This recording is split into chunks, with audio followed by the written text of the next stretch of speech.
За бүгдээрээ сайн уу? За өнөөдөр их сонин юм ярих гэж байна. Тэгээ сүүлд би нэлээх тийм гэр бүл судлал хүн ер нь яг ямар үедээ хүнтэй суух хэрэгтэй юм бэ гэсэн тиймэрхүү одоо сэтгэл зүйн гэр бүл судлаач хүмүүсийн яриаг бол нэлээх сонссон. Тэгээд ер нь явж ерөөд өөрийнхөө бүх нэмийг цуглуулсан мэдээлэлүүдээ та бүхэндээ хуваалцах чинь гэрлэлт гэдэг маань миний хувьд одоо юу байсан бэ гэдэг эргээ харахад ер нь бол хоёр хүний хоорондын мэдрэмж юм байна. Үерхэл гэдэг бол зөвхөн хоёр хүний хоорондын тий гоё энгийн харилцаа. За гэрлэл гэдэг бол үерхэл гэдэг бол шал хоёр өөр зүйл юм байна гэдгийг нь бодсон. Тэгээ яг гэрэлтээ бол эхний 1-2 жил амар хэцүү байдаг. Ер нь бүх хосууд хэцүү. Энэ яагаад хэцүү вэ гэдэг хоёр өөр орчинд өссөн хүмүүс маань би нэг ойлголцоход бол аюу их тийм одоо маргаан зөрчилтэй айгу гард юм л да. Зарим хосууд тэрийг одоо буруу зүйл гэж боддог. Бид хоёр таарахгүй тохирохгүй ингэж яг боддог. Энэ бол зөв зүйл. Яагаад вэ гэхээр тэр хоёр маань хоорондоо ингэж ууслал нэгдэл одоо явагдаж юм гэсэн. Хоёр хүн хоорондоо маргалдаа дараа нь эвлэр би нэг ойлгосноор сүлд ингээ ууслалцал болдгийм байна гэсэн. Бид хоёр ерөөдөө 6 жил болсон. Техний 2 жил бол мэдээж яг энэ бүх үе шатуудыг давт туул ерөөдөө уусаад ер нь мэдрэмжээ солилцоод ер нь л гэр бүл болсон. Тэгээд салсан шалтгаан нь ерөөсөө зүгээр бид хоёр яг хоорондоо тохирох хүмүүс одоо биш юм байна гэдгийг бол ойлгосон. Хүн угаасаа ингээ байнга суралцдаг амьтан штэ. Тийм учраас энэ зүйл дээр бол нэг амар тэгэж одоо тийм хүн дээр бол ерөөсө тусаагүй. За тэгээд хамгийн ихний зүйл нэ штэ тийм би юу болж мэдсэн бэ хэрэг тухайн хүн ямар нэгэн дон хамаарахгүй байх хэрэгтэй гэсэн үг. За үерхэж явах явц нэг айгу мэдсэн юм а. За сүүлийн үеийн залуучууд ерөөдөө тийм компьютер тоглоом казинод айгу одоо донтдог болсон. Ямар нэг юм донгийн шинжтэй байна уу гэдэг заавалчгүй ажиглаараа жишээ нь арх одоо тамхи тий найз төдөө хүрээл хитрхийг найзуудаа цаг зарцуулдаг, хитрхийг архинд цаг зарцуул, хитрхийг тамхинд цаг зарцуулдаг. Ер нь ямар зүйл цаг их зарцуулж байгаа гэдэг маань тухайн хүний дон болж ирж байгаа гэсэн. Магадгүй уцсны дон байж болно. Тэгээ гэртээ л уцаа ухаална тий гэртээ гэр бүлдээ зарцуулах дөрвөн одоо оройны тий орой ажилласаа бүгдээ таарч ирээ дөрвөн цагийг унтахаас өмнө дөрвөн цагийг гэр бүлдээ зарцуулахгүй ямар нэгэн өөр зүйл зарцуулж байгаа тэр бол дон гэсэн. Тэгэхээр тэр болгоныг одоо үерхэж явах хугацаанд ер нь амар шалгах хэрэгтэй.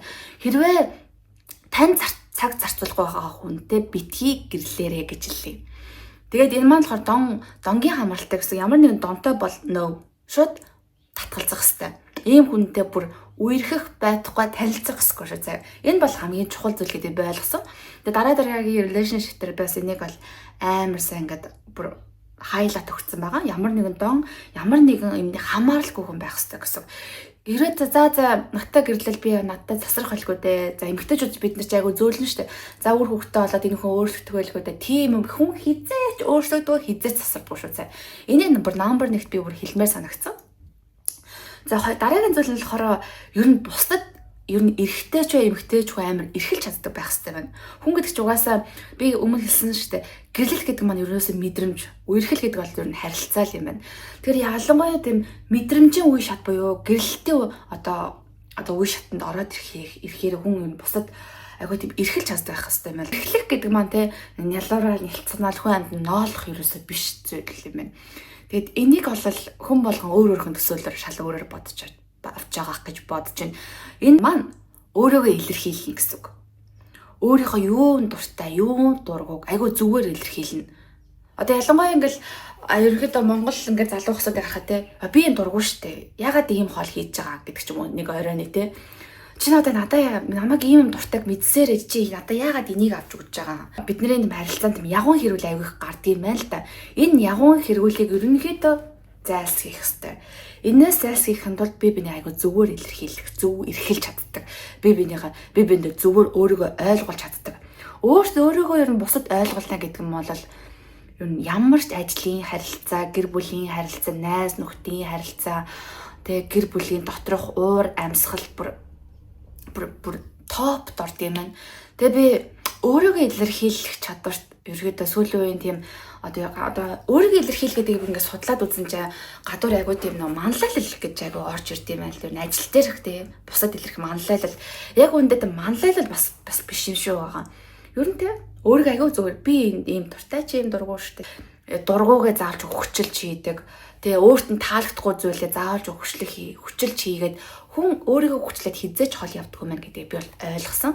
Тэгэхээр өөрийнхөө юунд дуртай нэгдүгээр амар сайн мэддэг, юунд дургуугаа амар сайн ойлгож дараа бусад тэрийг илэрхийлэх чадвар амар чухал юм гэдэг бол ойлгосон. Тийм учраас энийг би өнгөлн далдлаад бусдад эрхэлж чаддаг байх гэдгийг ойлгуулж байгаа. Энэ айгуу гой зөөлөж хэлэгдэж байгаа сте.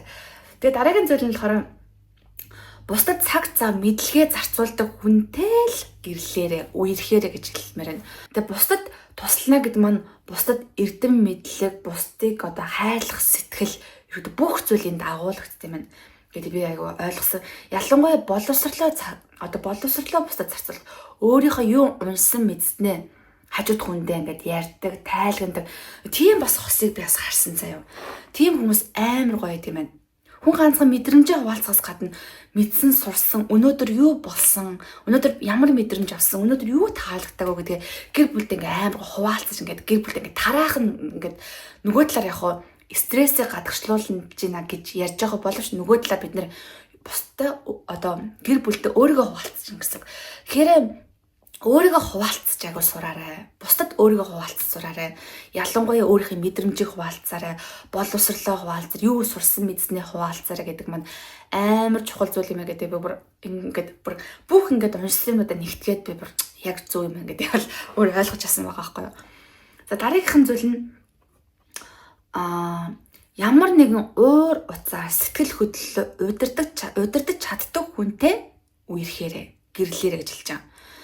Би л ааштай гэл хамаг ааш ингээд бусдад гаргаал өөрийгөө эвгүй байдалд оруулаа бусдыг гэжсэн эвгүй байдалд оруулаа тийм нэг өөр хэлээ бүдүүлэг хүмүүсээс нь хол байх хэрэгтэй найз зөвхөн оржсэн үү тийм. Тэр хүмүүс л өөрийгөө юу гэж хэлдэг вэ гэхээр миний одоо тий өг нь наана байдаг штэ. Угаасаа би галзуу байхгүй гэдэг үгээр өөрийгөө амар тэгэж өнгөлн далталт хийдэг. Энэ маань өөрөө тийм өнгөлн далталт бол биш за. Ер нь сэтгэл хөдлөлөө удирдах чаддгүй хүн байна л гэсэн. Сэтгэл хөдлөлөө удирдах чаддгүй хүнтэй ингээд хамт байгаалах юм бол амьдрал бол зүгээр там болно. Тухайн хүн уур уцаараа барьж чадахгүй. Уур уцаараа барьж чадахгүйгээс бол амнаас янз бүрийн гурсгадаг. Бүр хажууд хүнээ бүр гомдоох хэмжээнд хүргэдэг. Уур уцаар сэтгэл хөдлөлөө удирддаг тийм амар тийм ухаалаг хүнтэй ерөнхийдөө суугаарай гэж би хэлмээр. Тийм хүнтэй үерхээрээ тэрийг бас урьдчилан бас ингээд тестлж үзээрэй гэж хэлмээр байна. Гэр бүл заавалж хэрүүлтэй байх ёсгүй. Үерхэж байгаа хосоо заавалж хэрэлдэх юм албагүй. Тэрийг айгу зөв боловсноор илэрхийлдэг, уур уцаараа удирдах чаддаг, хэний хажууд юу хэлхээ мэддэг. Тэрнээс л ингээл би их нартайгаа би нөхөртөө хэрэлж ингээл хүүхдүүдийн хажууд хэрэлдээл, ээж авахын хажууд хэрэлдээл, найз нөхдийн хажууд хэрэлдээл. За ялангуяа гараад цуг ингээ шоуц үедээ ингээ те хосууд ингээ халсан одоо үедээ ингээ хамаг гэр бүлийнхэн хэргүүл ингээ бие биендээ гаргадаг штэ. Тэр бол зүгээр аимшигтай зүйлээ. Зүгээр disaster. Тийм зүйл битгий хийгээрэй гэж хэлмээр байна. Наана ингээл найз нөхдүүд ингэж ярьдаг байхгүй наана ингээл чиний зүг байсан штэ. Ингээл амар ингээл технэр нөхрүүдийн хооронд ингээ талцуулдаг. Талцуулж байгаа биш дотроо л юу гэж боддог гэж чинь би ингээд манай хоёр ингээ найз эхнэр нөхөр хоёр найз хооронд ирэлдэг юм бол ямар тэний хоёр вэ гэж дотроо өндө боддог байхгүй хүн. Тийм учраас бусдын хажууд битгий хэрэлдэж муудалцаарай гэж би ерөнхийдөө анхааруулах санамж тип өгмөр санагцсан гин зүйл дээр бол олон жилийн дундчаас энэхүү өндөрлгөөс харахад 30 жилийн туршлагаас харахад гэдэг шиг тийм учраас энэ зүйлийг бас амар сайн keep in mind хийгээд аваарай гэж би бүх хүмүүст бол үерхэж байгаа. Тэгээд өнгөр санилцсан хосууд бол хэлмээр байна. За тэгээд дараагийн бас чухал зүйл нь бусдад хувийн орон зай өгдөг байх хэрэгтэй. Хувийн орон зай. Одоо жишээлбэл миний хувьд болохоор би бол нэг хувийн орон зай гэж анх ерөөсөй ойлгодог байсан. Одоо би гэдэг бол чи гэдэг бол би, миний юм гэдэг бол чиний юм гэдэг бол миний юм гэсэн би хандлагатай байдаг байсан байхгүй юу. Тэгээд хувийн орон зай ерөнхийдөө яагаад чухал юм бэ гэж би энэ зүйлийг ерөөсөй бодоод ерөөсөй нэг амарсан ингэж ойлгохгүйсэн. Тэгээд өргөдөө сүүлүүд ингэж жоохон аналитик хийгээд ингэ бодсон чинь ялангуяа ингэ за эрэгтэйчүүдийн хувьд хувийн орон зайг яг юу яаж ашиглахаа би сайн хэлж мэдэхгүй эрэгтэй хүн биш болохоор. За би эмэгтэй хүний хувийн орон зай өөрийнхөө me time-аараа би ингээд одоо өөрийнхөө гоо сайхандаа анхаардаг, өсвөлсөндөө анхаардаг. Өөрөө ганцаараа байх үедээ би ингээд одоо адгийн жанцхан бикини хийждэг. Хөмсгний хөсмөс ингээд бүх ингээд гой цэвэрлэлчдэг хумс хуруугаа янзалчдаг байхгүй оронд нь энэ бол яг хувийн орон зай гэж утсан. Нөхөртөө байх гэр бүл одоо юу гэдэг нөхөртөө найзлалтайгаа байх хугацаанд би тэр хүн цаг зарцуулна. Хувийн орон зай гэдэг маань миний ганцаараа байх орон зай юм бэл. Тэр үедээ би өөрийгөө торддог, өөрийгөө арчилдаг. Эмэгтэй хүн яг л энэ юм л хувийн орон зайгаа яг ингэж ашиглах хэрэгтэй юм. Өөрийгөө л гоёх хэрэгтэй юм эмэгтэй хүн. Өөрийгөө л тордох хэрэгтэй. Өөрөө л ирүүл байх хэрэгтэй гэж үнэхээр бодсон. Тэгээ эмэгтэйчүүд одоо миний хувьд тухайн би гэр бүл ахтай би нөхрийн гайгүй боддог гэсэн байхгүй юу. За өнөөдөр тэр одоо ямар хоол одоо хийх үү, ямар хоол идүүлэх үү, яах вэ, ийх үү гэж айгүй боддог гэсэн. Эмэгтэй хүмүүс байгаад тэгж бодд юм билээ. Тэрний оронд би өнөөдөр ямар хоол идэх үү? Илүү жоо өөрийгөө кэрлэл сурсан. Ерөнхийдөө салсны дараа би өөрийгөө амар кэри сурсан. Өөртөө амар анхаардаг болсон. Бүр амар өөртөө дурлсан, амар өөртөө хайртай болсон гэх юм уу? Энэ маань өөр миний хувийн орон зай юм гэж ойлгосон байхгүй. Би миний хувийн орон зай би өөрөө одоо ганцаар байхад өөрөө нууцаар юм уншдаг, судалдаг тий. Нөхөртөө заавалж хэлэх ёсгүй шүү дээ. Заавалж найзлуудаа тайлгнах ёсгүй. Тийм хувийн орон зай би өөртөө үсгэх хэрэгтэй юм гэдэг. Тэр нууц зүйлээ айгаа ойлгож авсан. Дараагийн зүйл нь болохоор бусдаас өөрчлөл гуйж чаддаг хүнтэй үерхээрээ танилцаарай. Тийм гидгэр бардам хүнтэй бол та хизээж хол явахгүй. Хизээж насыг барна гэж байхгүй. Тэгээд өөрчлөл гуйж чаддаг, нөгөөдөл нь уучлж чаддаг хүнтэй. Тэгэл хоёр хүн хоорондоо хэрэлдээл энэ намайг уучлна, энэний буруу, чиний буруу байсан гэл ингээл хоёр тал зогсдог. Миний хуучин амьдралын хувьд ингээ баг зэрэг дурдах юм бол бит хоёр одоо маргалтаад өрөөсөө бивнээс уучлах гойдог байсан. Тэг явандаа л тэгэл яагаад ч нэг гэртэй гамж тэгэл 2-3 хоногийн дараа тэгэл ингээл яриад эхэлж байгаа шүү дээ. Бүр тустай одоо амьдрдаг бүр үерхдэг хүмүүсийн хувьд болохоор тий хол аваа тустай гэртэй холоо уучлаарай энэ тэргээл нийлэх байсан байх. Гэр бүлийн хувьд болохоор энэ жоох хэцүү байдаг байхгүй юу? Үсрээл тустай өрөөнд орно зэ. Үсрээл том өрөөнд орно нөгөөд нь хундлахны өрөөнд орно. За ялангуяа ингээд Сиднейд гадаадаа хүмүүс бусдаа ингээд шеэрлж амьдарч байгаа хүмүүс бол тустай өөр өрөөнд орно гэж байхгүй шүү дээ. Бүгдээрээ өөрөөгөө шеэрлж байгаа учраас тэг ягаад ч юм даа уушлал гэдэг зүйл бол бит хоёрын хувьд ерөөсөй байдгүй байсан. Яг ингээд Австралид ирснээс хойш ер нь намайг уушлаар миний буруу байсан шүү. Ингэсэн үү тэгсэн үү гэж юусэн ярьдаг байсан. Тэгэл яагаад ч юм тэгэхэд нийлждэг байсан. Тэгэхээр тосоотой хувьд болохоор ерөөдөө гадаадтайгаа бас энэ бас нөлөөлсөн байж магадгүй. Ерөөдөө орчин бол мэдээж нөлөөлнө. Тийм учраас ер нь ямар ч орчиндээс ямар ч төсөл байсан хэдэн хүнтэй байраа хувааш ширэлж амьдрсан ч эхлээд уушлах байдаг хэвээр. Заавалч эрэгтэй нь уушлах байх хэвгүй, эмэгтэй нь уушлах байх хэвгүй. Ерөөдөө хоёлаа ухаалгаар хандаад юм уу намайг энэ одоо надаас уушлах гэж байгаа юм чиний буруу гэсэн хандлагаар ханддаг ш. Буцаад уучлдаг. Хоорондоо уучлсан бол буцаад ойлголцдог. Тайвнаар ойлголцох асуудал энэ үүний дараа гарч ирд юм байна л та. Энийг би сүүлд ойлгосон. За тэгээд энийг би жоох эмэгтэй талаасаа би жоох одоо бичсэн. Одоо эмэгтэй хүн ерөөдөө зарим тохиолдолд ингээд эрэгтэй найзуудаас асахад яагаад салсан бэ гэхээр тэр амар ааштай, бас ядаргаатай, авгаа ихнэр байсан гэж ярьдаг байхгүй. Тэгээ бидний хувьд одоо тийм ааштай, авгаа ихнэр байхаасаа гадна эмэгтэйчүүд бид нар бас охин шиг байх хэрэгтэй маань. Эмэгтэй дүүг нь оруулж чаддаг, охиныг нь оруулж чаддаг, ээж нь оруулж чаддаг.